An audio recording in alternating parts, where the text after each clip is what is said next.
Have you ever felt like you're drowning in information? Yeah. Like there's just so much to process and you're struggling to make sense of it all. And then suddenly you've got this amazing tool that promises to do all the heavy lifting for you. It's tempting to just hand over the reins, right? But then there's this little voice in the back of your head that whispers, what if this ease comes at a cost? What if it affects my ability to think for myself? That's precisely the question we're grappling with today. We're going deep into how generative AI is reshaping the way we think critically, especially in the knowledge work landscape. It's a pretty big shift that's happening right now. You're absolutely right. It's huge. And to unpack all of this, we've got some super interesting material to dig into. Oh, yeah, it's going to be good. First up, we're going to tap into the wisdom of Kevin Brake. His work on the impact of AI on critical thinking always blows my mind. He's got this crucial message that really sets the stage for our entire conversation today. Yeah, I love his work. What is it? Remind me. He basically says, and I'm paraphrasing here, don't just blindly accept what AI spits out. Question it. Don't take it at face value. It's so simple, but so important. It's easy to get caught up in the wow factor of AI and forget to engage those critical thinking muscles. Totally agree. It's like, whoa, AI can write a poem in seconds. Amazing. But then we need to pause and ask, okay, but is it a good poem? Right. Does it actually make sense? Is it original? Is it saying anything meaningful? Exactly. And beyond that central message, Kevin Brake also digs into the subtle ways that relying on AI can actually change the way we think over time without us even realizing it. Ooh, I'm intrigued. Let's get into that. Well, to explore that further, we're going to dive into a recent study titled The Impact of Generative AI on Critical Thinking. It's from 2025 by Lee and a bunch of other researchers. Okay, I've heard of this one. They surveyed almost 320 knowledge workers, right? Yep, 319 to be exact. And they gathered nearly 1,936, to be precise, real-world examples of how those people are using generative AI in their everyday jobs. That's a lot of data. Sounds like a pretty comprehensive view of what's actually happening on the ground. It really is. So the mission of this deep dive, if you will, is to distill the key takeaways from Kevin Brake's work and this really in-depth survey. We want to give you a solid grasp of how AI is changing the way we think critically in the workplace. Love it. Consider this your crash course in AI and critical thinking. Precisely.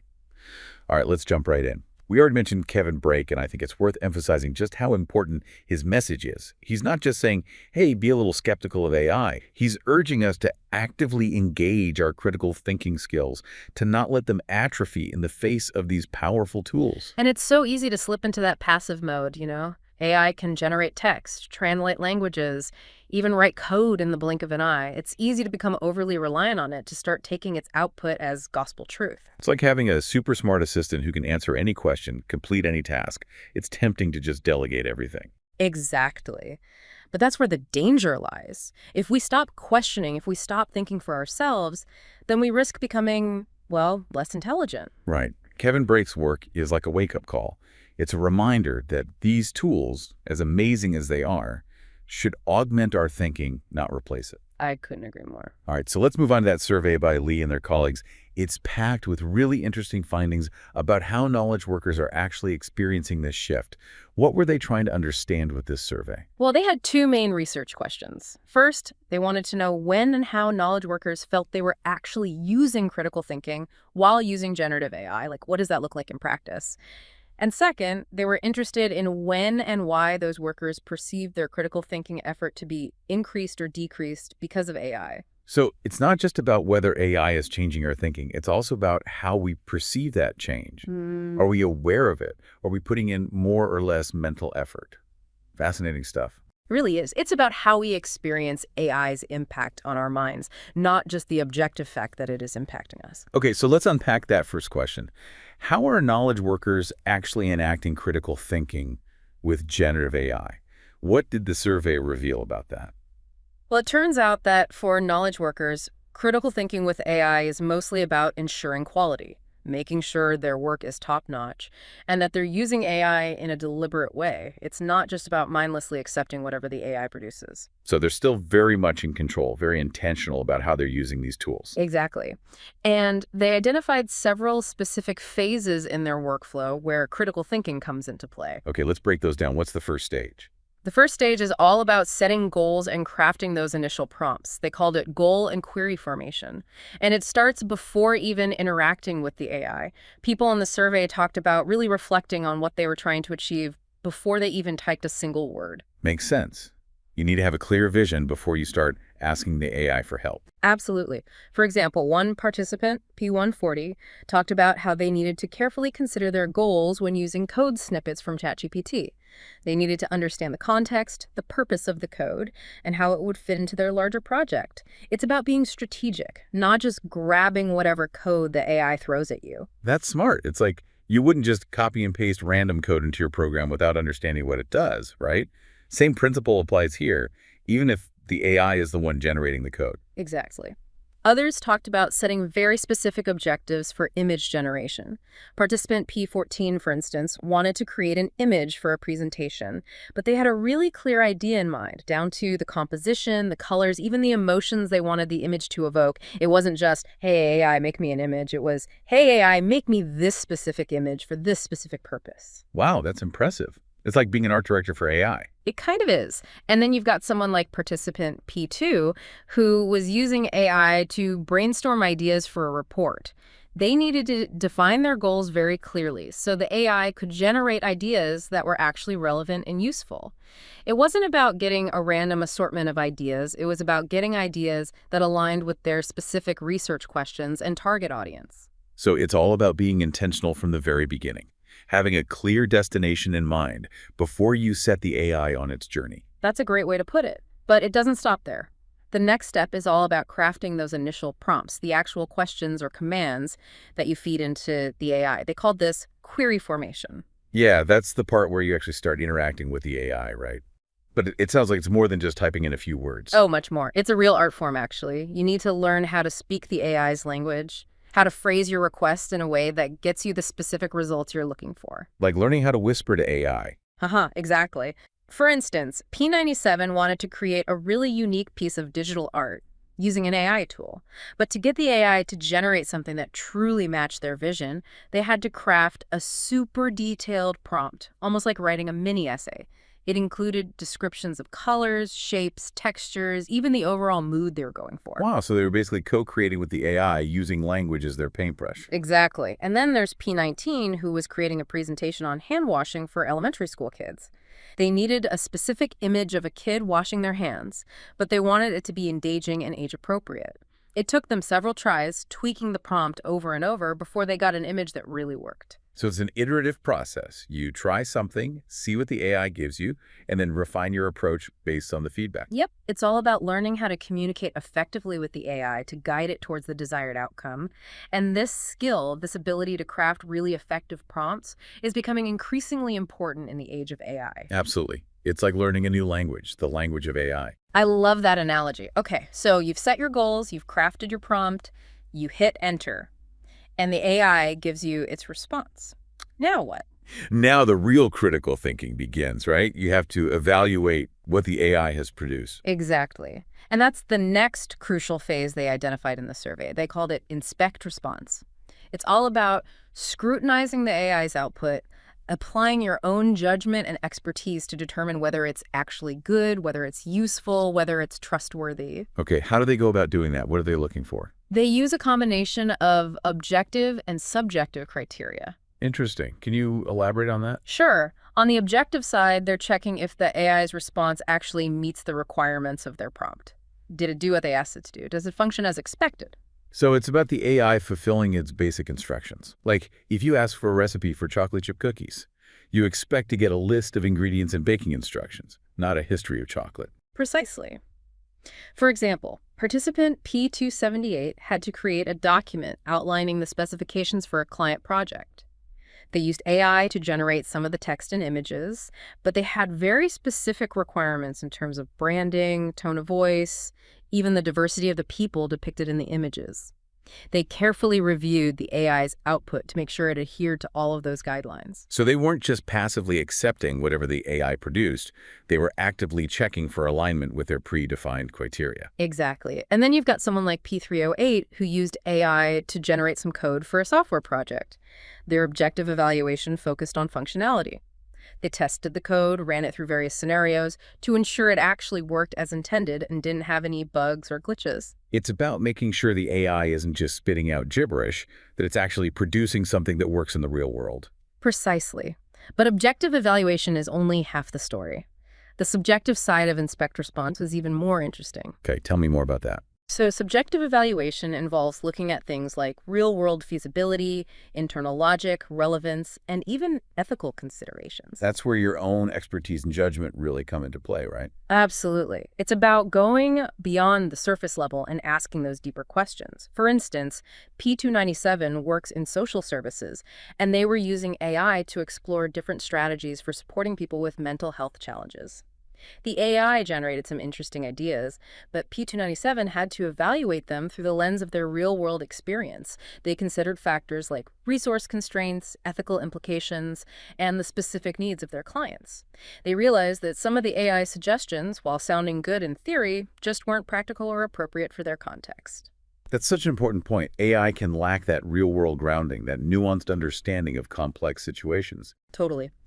Another participant, P10, was using AI to get insights into stock market trends.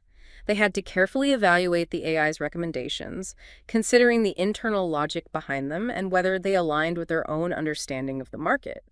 It's not about blindly following the AI's advice, it's about understanding the rationale and making sure it makes sense to you. So it's not just about whether the AI is right or wrong, it's about whether it's right or wrong for you, for your specific situation. Exactly.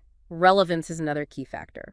Participant P188, who was preparing a presentation on performance management, used AI to generate a summary of key concepts. But they didn't just copy and paste the AI's output, they carefully reviewed it, making sure it was actually relevant to the specific points they wanted to make in their presentation. And P123, who was using AI to create a resume, had to evaluate whether the AI's suggestions would actually appeal to potential employers. They had to consider the specific industry, the job requirements, and the overall tone they wanted to convey. So it's about making sure the AI's contribution actually fits the puzzle you're trying to solve. It's not just about generating content, it's about generating the right content for the right purpose. Spot on. So it sounds like this inspect response phase is where a lot of the critical thinking, heavy lifting happens. It really is. But it doesn't end there. There's one more crucial aspect of inspect response that we need to talk about, and that is verification. Verification. You mean like double-checking the AI's work? Exactly. People in the survey described two main ways they go about verifying the information they get from AI. Okay, I'm all ears. What are they? The first approach is to assess the sources that the AI provides.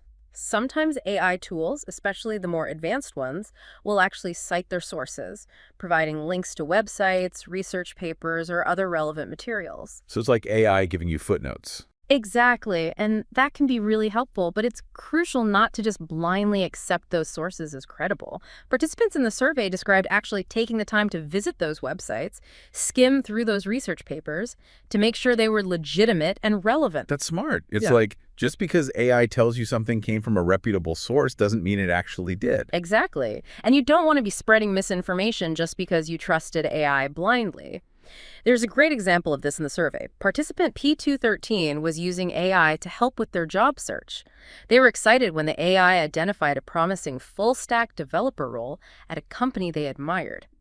The AI even provided links to the company's website and job postings. Sounds promising. What happened? Well, P213 got suspicious when they couldn't find that specific role listed on the company's website. Oh, no. Yeah. They did a bit more digging and realized that the AI had fabricated the entire job posting. Even the link to the company website was fake. Whoa. That's scary.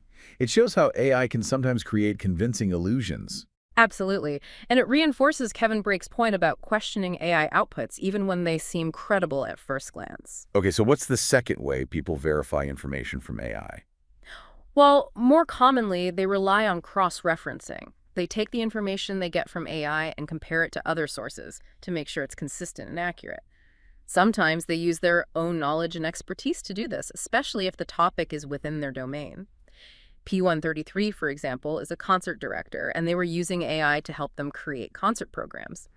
They knew that the AI might suggest a list of music that's too heavily skewed towards certain composers or genres, so they would always double-check the AI's suggestions against their own knowledge and understanding of musical repertoire. So it's like they're using their own internal database to fact-check the AI. Exactly. And for more technical or specialized topics, people would consult official documentation, guidelines, or research papers. P250, who's a nurse, was working on a patient education pamphlet about diabetes. She used AI to help her draft the content, but then she meticulously cross-referenced it against her hospital's established guidelines and the latest research on diabetes management. She wanted to make sure the information she was sharing with patients was accurate and up to date. That's responsible. You definitely don't want to be giving out medical advice based on unverified AI output. Right. And of course, good old-fashioned web searches were also common. People would Google P terms, check Wikipedia entries, or even consult with human experts to verify the AI's claims. It's like using all the tools at your disposal to make sure you're getting the full picture. So it's not just about blindly trusting the AI, it's about actively engaging in a process of verification. Exactly. Okay, we've talked about setting goals, crafting prompts, and scrutinizing responses. What happens next? How do these knowledge workers actually incorporate AI's output into their work? That's where the rubber meets the road, right? That's where they have to take what the AI has given them and make it their own. Exactly. And that brings us to the final stage in the workflow they identified in the survey, which they called integrate response. It's all about taking the raw materials that the AI has produced and weaving them into the fabric of your own work, your own thinking. Okay, that sounds complex. What are the key aspects of this integration process? Well, the survey revealed two main strategies that knowledge workers use to thoughtfully integrate AI's output. The first is integrating partial responses. AI can sometimes be a bit of an overachiever. It might generate a huge chunk of text, a complex piece of code, or a bunch of different ideas, but not all of it will be directly relevant or useful for your specific task. So it's like AI giving you a whole buffet, but you only want to eat certain dishes. Aha, perfect analogy. Participants in the survey described being very selective about which parts of the AI's output they actually used. They carefully reviewed everything, cherry-picking the elements that fit their needs and discarding the rest. So it's about curating the AI's contributions rather than just swallowing them whole. Exactly.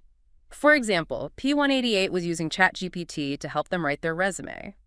The AI generated a pretty comprehensive summary of their work experience, but it was way too long, and included details that weren't relevant for the specific job they were applying for.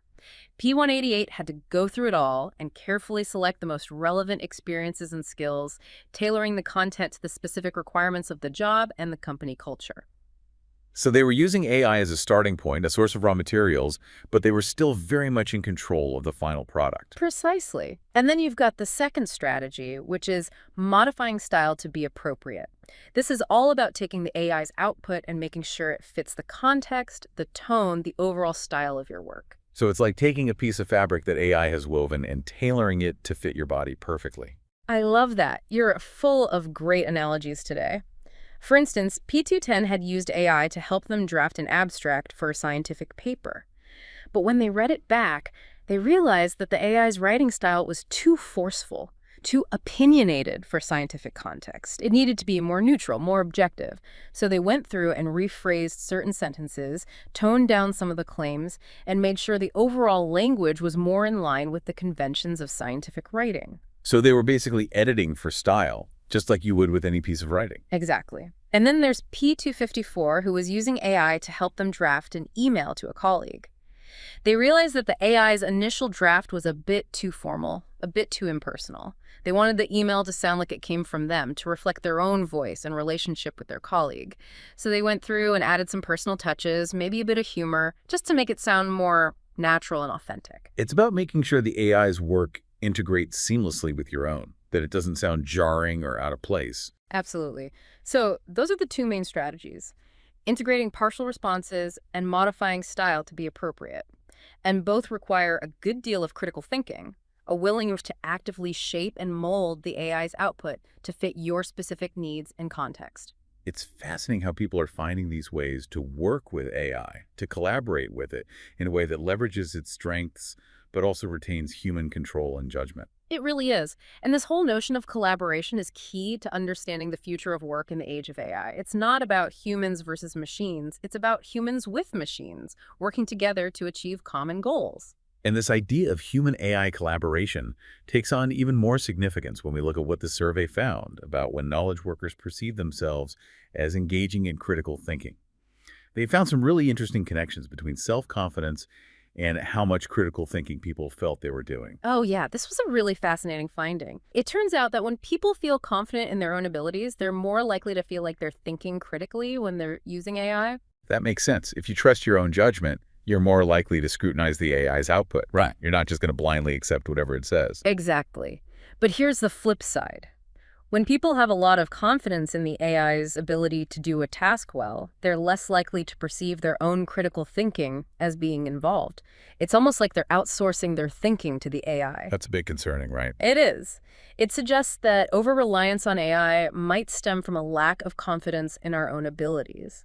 And that could be problematic in the long run. It's like if you always rely on GPS to navigate, you might eventually forget how to read a map. It's like those use it or lose it muscles, but for your brain.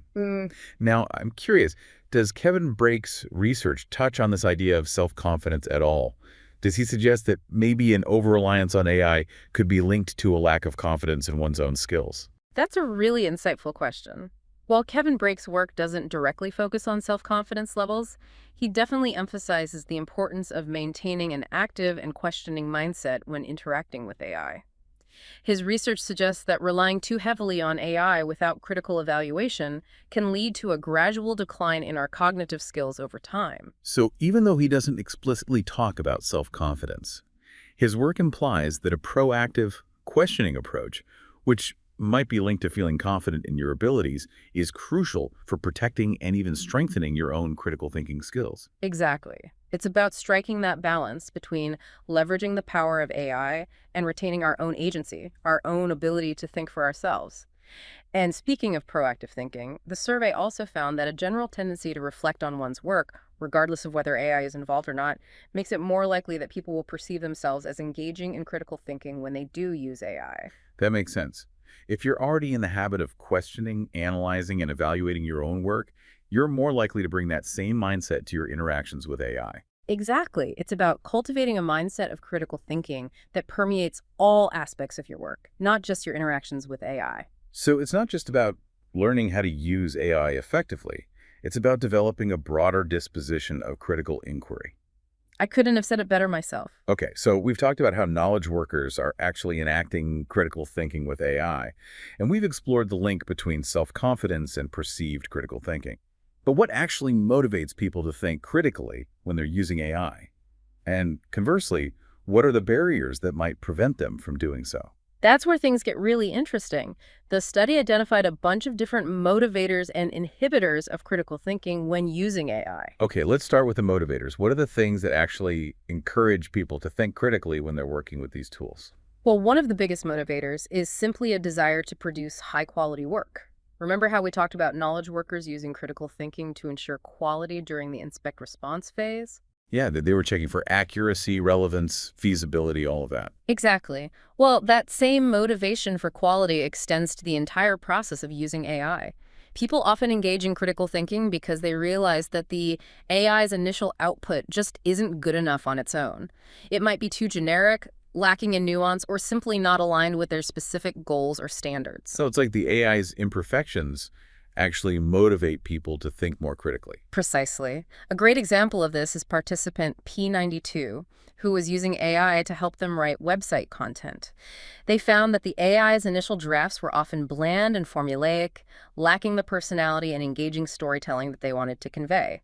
So they would use the AI's output as a starting point, but then they would heavily edit and rewrite it, injecting their own voice, their own creativity, and their own understanding of their target audience. So they were using AI as a tool to augment their own creativity, not to replace it. Exactly. And then you've got someone like participant P133 who is using AI to summarize complex research papers.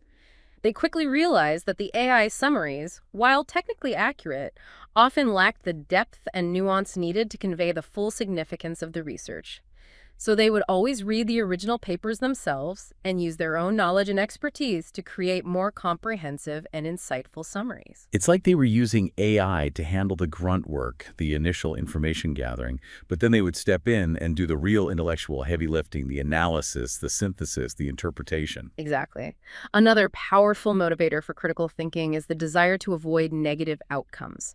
People are aware that AI can make mistakes, and they want to prevent those mistakes from having real-world consequences. consequences. Makes sense. Especially in certain fields, the stakes can be pretty high. Absolutely. So people are motivated to double check the AI's work to make sure it's accurate and reliable, especially when it comes to things like code, financial data, or medical information. They don't want to blindly trust the AI and then end up with a buggy program, a costly investment mistake, or worse, a misdiagnosis.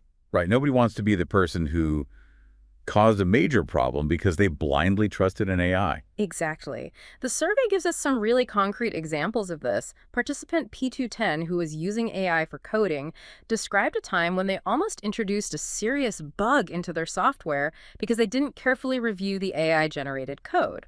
Fortunately, they caught the error before it caused any major problems, but it was a wake-up call for them. It's a good reminder that even the most advanced AI can make mistakes, and that human oversight is still crucial. Absolutely. And then you've got participant P240, who is using AI to gather information for a research project. They were initially impressed by how quickly the AI could pull together relevant articles and data, but then they realized that some of the information was outdated, which could have seriously compromised their research findings. From then on, they were much more diligent about checking the dates and sources of the information that AI provided. It's a good reminder that AI doesn't have a built-in sense of what's current or relevant.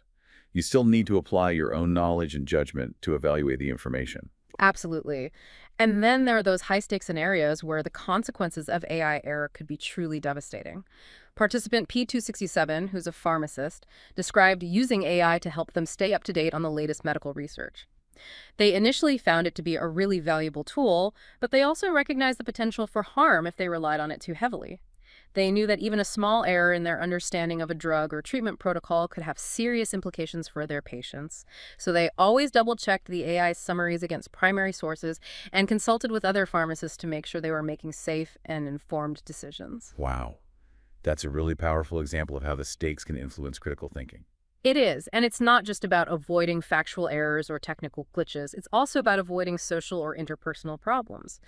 Participant P101, who works in a large organization, described using AI to help them draft emails and other communications. They quickly realized that the AI's writing style, while grammatically correct, could sometimes come across as blunt or even offensive. Oh, wow. Yeah, so they started paying much closer attention to the tone and wording of the AI's suggestions, making sure they were appropriate for the context and the recipient. They learned that AI can be really good at generating text, but it's not always good at understanding the nuances of human communication. That's a valuable lesson. It's like AI needs a crash course in emotional intelligence. Aha, that's a great way to put it. Yeah. Okay, so we've talked about how the desire for quality and the fear of negative outcomes can motivate people to think critically when using AI. But there's another really interesting motivator that emerged from the survey, and that is skill development. Skill development. You mean people are actually using AI to help them learn and grow? Exactly. Some participants described using AI as a tool for self-improvement, for expanding their knowledge and skills. That's awesome. So they're not just using AI to get work done faster, they're using it to become better at what they do. Precisely. A great example of this is participant P154, who was using AI for code review. They would often feed their code into the AI and ask it to identify potential errors or areas for improvement. But they weren't just blindly accepting the AI's feedback. They would take the time to understand the reasoning behind the AI's suggestions, to learn from its insights and improve their own coding skills. So they were using AI as a mentor, almost. Exactly. And then you've got someone like P176 who is using AI to help them draft emails and other written communications. They would carefully analyze the AI suggestions, paying attention to things like sentence structure, word choice, and overall tone. They were using the AI as a virtual writing coach to help them improve their own writing abilities. That's a really smart way to use AI. It's like having a personal tutor on demand. It really is, and it shows that AI can be a powerful tool for self-improvement, for pushing ourselves to learn and grow. Okay, so we've explored a bunch of different motivators for critical thinking when using AI. But what about the other side of the coin? What are the things that actually prevent people from thinking critically, even when they know they should? Yeah, let's talk about those barriers. What did the survey reveal about what gets in the way of critical thinking? The researchers identified three main categories of barriers: awareness barriers, motivation barriers, and ability barriers. Okay, let's unpack those one by one. What are awareness barriers? Awareness barriers are all about situations where people simply don't realize they need to think critically about the AI's output. They might be so focused on other aspects of the task or so accustomed to using AI that they don't even stop to consider the potential for error or bias. So it's like they're on autopilot, not really paying attention to what the AI is doing. Exactly. Sometimes this happens when the AI's role in the task is perceived as relatively minor or insignificant. Can you give me an example of that? Sure. Participant P147 was using AI to generate visual references for a design project. They needed some quick sketches of different furniture styles to get their creative juices flowing. They didn't really consider the AI's output to be a critical part of their design process, so they didn't scrutinize it very closely. It's like they were using AI as a glorified mood board. Exactly. And then there's P239, who was using AI to help them write social media posts. They viewed this as a pretty trivial task, something that didn't require a lot of thought or effort, so they pretty much just accepted whatever the AI generated without much critical evaluation. I can see how that might happen. It's like, who needs to overthink a tweet, right? But even seemingly simple tasks can benefit from a bit of critical thinking. Absolutely. And sometimes it's not about the task itself, but about how we perceive the AI's role in the task. If we think of the AI as a tool that's simply carrying out our instructions, we might not feel the need to critically evaluate its output. It's like we're assuming.